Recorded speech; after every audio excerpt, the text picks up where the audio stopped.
It is time for a thorough re-evaluation of the NFL's concussion protocol. I don't pretend I have all the answers, or know how to fix a process that continues to be flawed, with cognitively distressed players being allowed to quickly re-enter a game only to later be diagnosed with a brain bruise, and I'm not naive enough to believe an absolutely foolproof means of preventing such instances exists.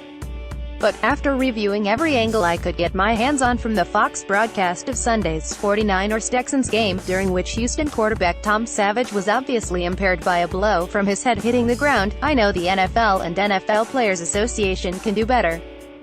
Frankly, they must do better. My goal here is not to assess blame. That's for the joint review by the league and the union to determine, and I want to be clear that this isn't about Savage either. He happened to be the player involved in this case, and, as someone who dealt with injury knocks as he moved between college programs before being drafted, Savage, like many players, wasn't going to pull himself from the game on his own. This could have been any NFL player in any NFL stadium. With a review of a bizarre sequence involving Russell Wilson still ongoing, and with apparent flaws in the current protocol being exposed with too much regularity, this goes well beyond any one instance. Even one as troubling as this. What I sincerely hope is that this proves to be a galvanizing moment and the catalyst for a comprehensive reworking of the current concussion detection system. That might include adding more experienced press box spotters, or more doctors on the sidelines, or paying neurologists to sit alongside officiating personnel at league headquarters as games are monitored in real time by the NFL's football operations staff, with the ability to stop games with a call to the sidelines. But clearly, after the nation and the world watched Savage lose control of his motor skills when his helmet hit the turf, and began to shake his hands as if suffering a seizure or palsy, and displayed as many overt signs of mental impairment as possible, more needs to be done as soon as possible. If anything, this scene only gets more painful with each watching. It only becomes more stupefying that no one in Houston, in the press box, the owner's box, the coaching box, or on the sidelines, and no one in New York managed to intervene in all of the time that passed between Savage suffering the blow to the head and him returning to the field on the Texans' ensuing possession. It began the moment he was driven to the ground, with ample force, when leaping to try to make a desperate throw. Referee John Hussey was stationed in the back of the end zone, with the play coming directly to him, and he moved nearby Savage quickly after the hit. At one point he was right above Savage as the quarterback's hands began shaking, even reaching down to him at one point after Savage's eyes appeared to close. There was 9:13 remaining in the first half, the clock stopped after an incomplete pass, and Savage popped up, surprisingly quickly, then moved awkwardly toward the sidelines. He was stopped for several minutes as trainers attended to 49ers linebacker Reuben Foster. Then came commercial breaks and a period by which time Fox has displayed various angles of Savage at least a half dozen times. With the San Francisco offense about to take the field, Savage walked, quite gingerly, behind the Texans bench, with trainers and team personnel nearby. The 49ers then went on a scoring drive of 234, during which 3 doctors hovered around Savage on the bench, and he then went into the blue tent for further evaluation. By now, the play was becoming a trending topic on social media.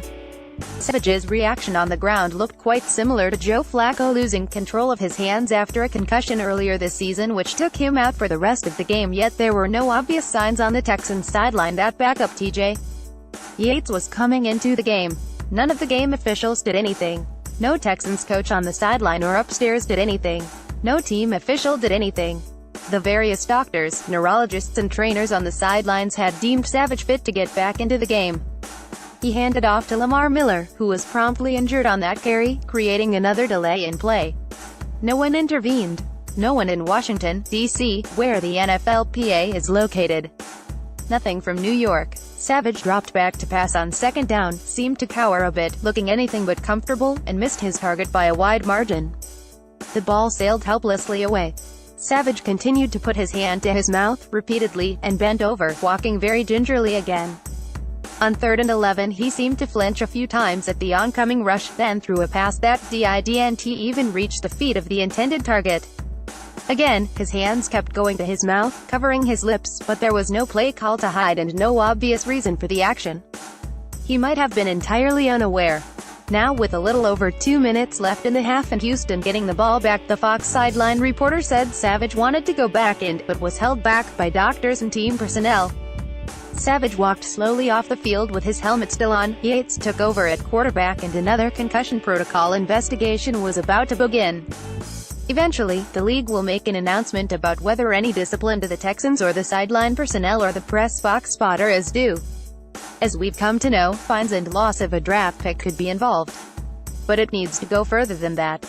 It's time for complete transparency, which includes releasing the full transcripts of any interviews and the overall findings in a comprehensive report. It's time to get the league office and its full resources involved in detecting these brain injuries as soon as they happen. It's time to add layers to the process. This isn't close to being good enough.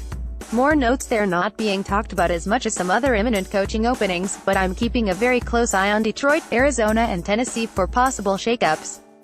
Lions GM Bob Quinn has been dabbling with the prospect of a coaching change since he got on the job, and the relationship between Bill O'Brien and GM Rick Smith in Houston has never been cozy, and a Savage situation will likely only heighten tensions.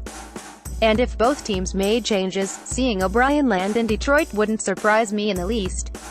In Arizona, there continue to be many who believe that Bruce Arians will retire this offseason, and I know the Titans would be in the playoffs and all if the season ended today, but sadly for them it doesn't, and they remain quite flawed. Marcus Mariota's regressing and always banged up. Only Deshaun Kaiser has thrown more picks than Mariota's 14, and of all QBs to play in at least 10 games, only Kaiser, a struggling rookie on a winless team, has thrown fewer than Mariota's 10 TD passes 9. Consider this: the other 5 AFC playoff teams, if the season ended today, have a combined average scoring margin of plus 87. The Titans are minus 21. And, with their final 3 games at San Francisco and home to the Rams and Jags, wins might be tough to come by. Had Ray Rice on my podcast recently, www.bamashow.com, and he is a big fan of Ravens rookie running back Alex Collins. Even before his big national breakout on Sunday night, Rice was imploring Baltimore's staff to run the offense through Collins, get him more carries and utilize him more in the screen game. With Baltimore's defense fading late again, the Ravens allowed 38 plays for 270 net yards and 17 points in the fourth quarter alone at Pittsburgh. They'd best heed his advice. Josh Gordon needs to slow his roll. Awesome that he has made it back from the brink of career suicide, and I understand his job at scoring a touchdown last week, but the sunglasses antics and getting into Twitter wars immediately with opponents upon getting reinstated to the league isn't the best way to go. Very interested to see if new GM John Dorsey keeps him around as talented as he is. He's been a constant problem child in Cleveland, and a change might do all some good. Stunned how poorly the Pats D played Monday night. They had just crawled back to being second in the NFL in offensive points allowed before getting carved up by Miami. As one smart scout put it to me about the Pats offense, they can win it all without Gronk, or without Edelman. But without them both, it's too much to ask. Continue to be wowed by what Vic Fangio is doing with the Bears' defense.